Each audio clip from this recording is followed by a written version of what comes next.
Hi, good evening. Welcome to Poem Praise 2. We are on chapter 5 in Love Trumps Game. And it goes like this. Mama, call the police, call children's services, call somebody. That's what I should do. Myra Bradshaw was extra careful, smoothing back the gloss along her dark auburn French roll. From her coach bag, she pulled out a gold-crusted compact to check her reflection. Perfect. Not one strand was out of place. Too bad she couldn't say the same for her mother's hair. Dry and lifeless, it looked like a neat bird's nest. Several times in the past, she offered to hook Hattie up with her stylist, but her mother seemingly preferred the old and frumpy look. Maybe it was stress. Nah, Hattie shook her head to the offering suggestion. I'll give her more time. You know how Nima does. Eventually she'll show up. Mama, please. That could be days, maybe even weeks. Think about it. Why should Nima rush back to see about some kids when she know they're in good hands? Would you? Annoyed, Myra tossed her compact in her purse. You're right, but Hattie reflected on her words. Myra was her oldest, maybe even her favorite.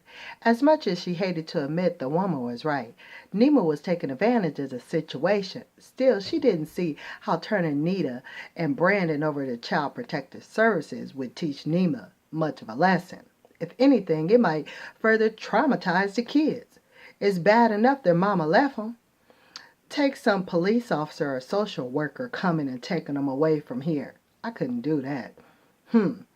You a better woman than me. I wouldn't put up with that mess. Myra walked her thin, regal frame over to open a sliding door screen so she could holler at one of her twins for throwing rocks.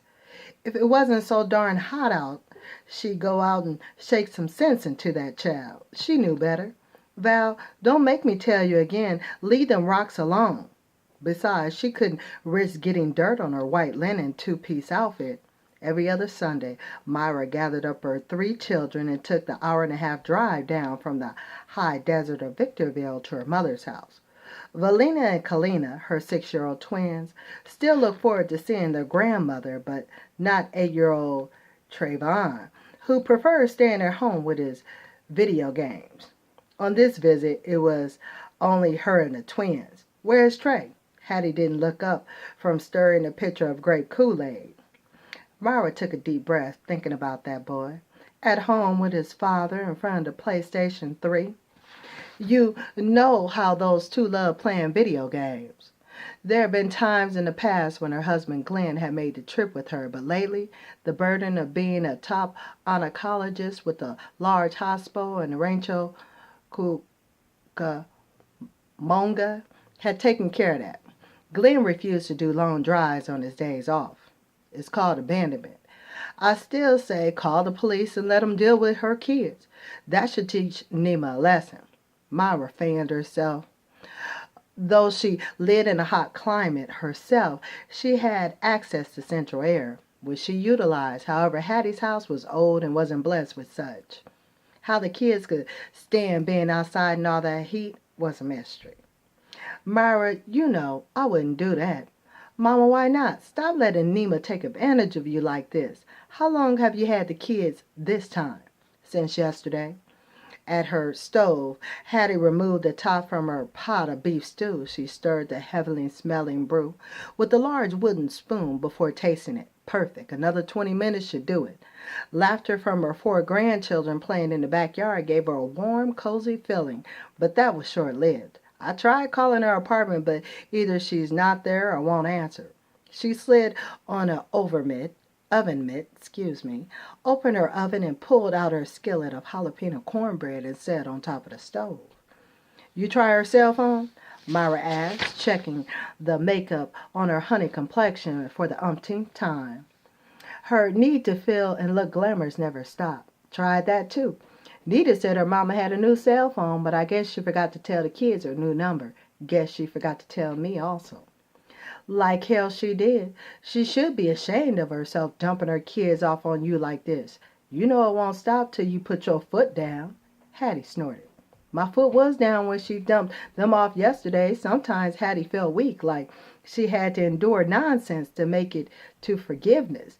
Maybe God hadn't forgiven her for what had happened to her baby almost 30 years ago.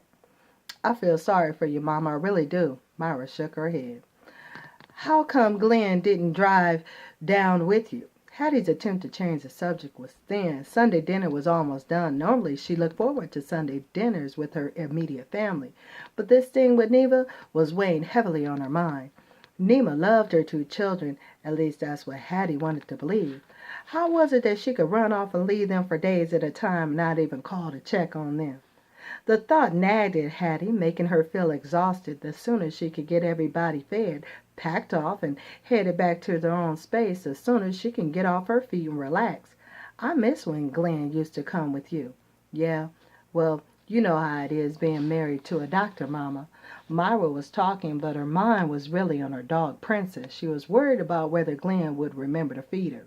The first love is their job. Glenn doesn't like to do much on his off days. Golf and playing video games, that's about it. Even doctors need to spend quality time with their wife and family. Hattie took up a spoon to stir her mushroom risotto. She was sure that she made enough. Thank goodness she made the salad either. Of her $2, Myra loved to bake. The lemon coconut cake she brought down with her would go well with some ice cream. Can you set the table for me? Tell me about it. Myra fetched plates and arranged them along the table. Silverware came next. I really can't complain about Glenn. I realized what I was getting myself into before I got married. One of the twins opened a sliding door and ran into the kitchen. Nanny, Brandon called me a bad word. He what? Hattie framed anger. That child could be a cussing fool, and she knew it. You tell Brandon I said one more bad word, and I'll be using a bar of soap to wash out his mouth. Hattie refused to get her feathers ruffled up about it, but Myra didn't think the same. In a split second, she was at the sliding door with strong words for her nephew.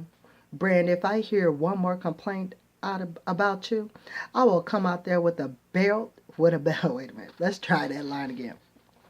Brandon, if I hear one more complaint out about you, I will come out there with a belt and wear your little tail out. Don't believe me? Try it. Brandon didn't back down. Go to hell. I ain't afraid of you either. Myra's eyes bugged as she gasped. Oh no, he didn't just talk to me like that.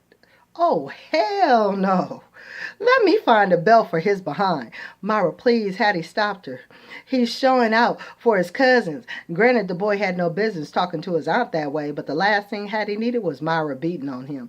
Don't worry about it. I'll deal with him later. She didn't want to have to hear Nema's mouth about Myra disciplining her son. Mama, I don't let my kids talk to me like that. I know.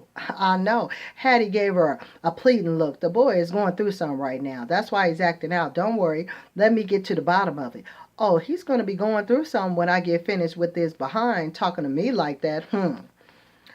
Hoping to quell Myra's anger, Hattie stopped what she was doing and moved to the door. Brandon, you come here. Now.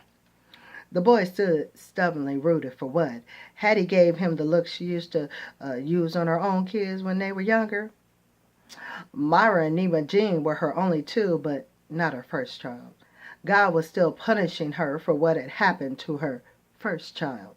Nema Jean was that punishment, maybe even Brandon too. Raised in the rural parts of Alabama, overly strict parents had prompted Hattie to run away from home at the age of 15, right into the arms of the 20-year-old Macon Winston. Things were lovey-dovey perfectly until the baby was coming and Macon skipped out.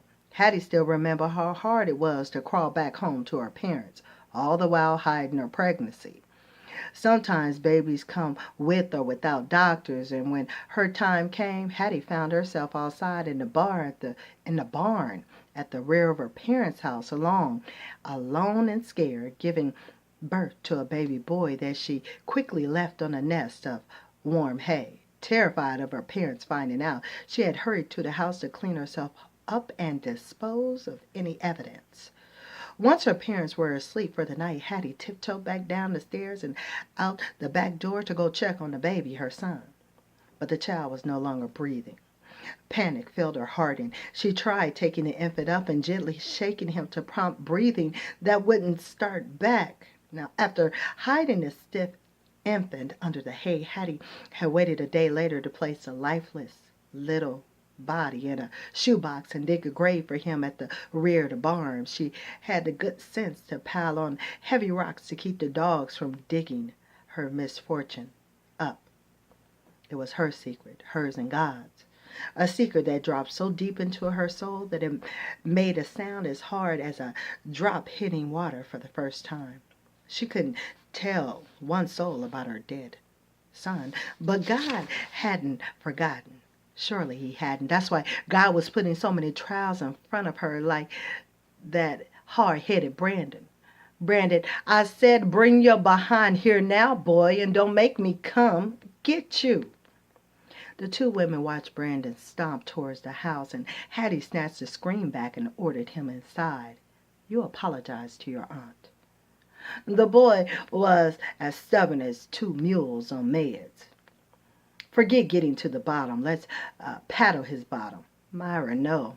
Brandon didn't mean what he said. He'll apologize, right, Brandon? The twins and Raynita ran inside to watch the festivities. He needs a whooping. Raynita's eyes lit up with the anticipation of her brother getting his behind tore up. Mama don't whoop him enough. That's why he acted like he do.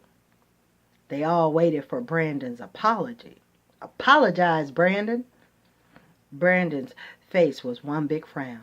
I ain't saying shit. Myra wailed, oh, hell no.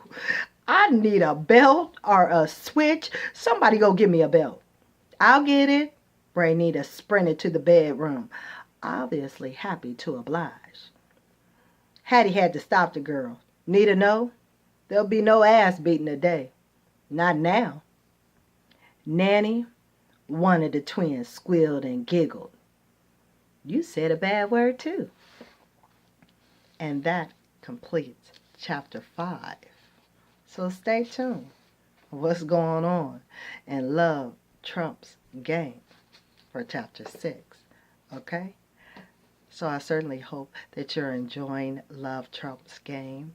If you like, certainly hit the like button and subscribe so you know when we're going to be going into chapter 2. Now for the rest of this fine evening, I want you to be blessed. Keep your head up. And I'll holler at you later. Okay? Later, y'all.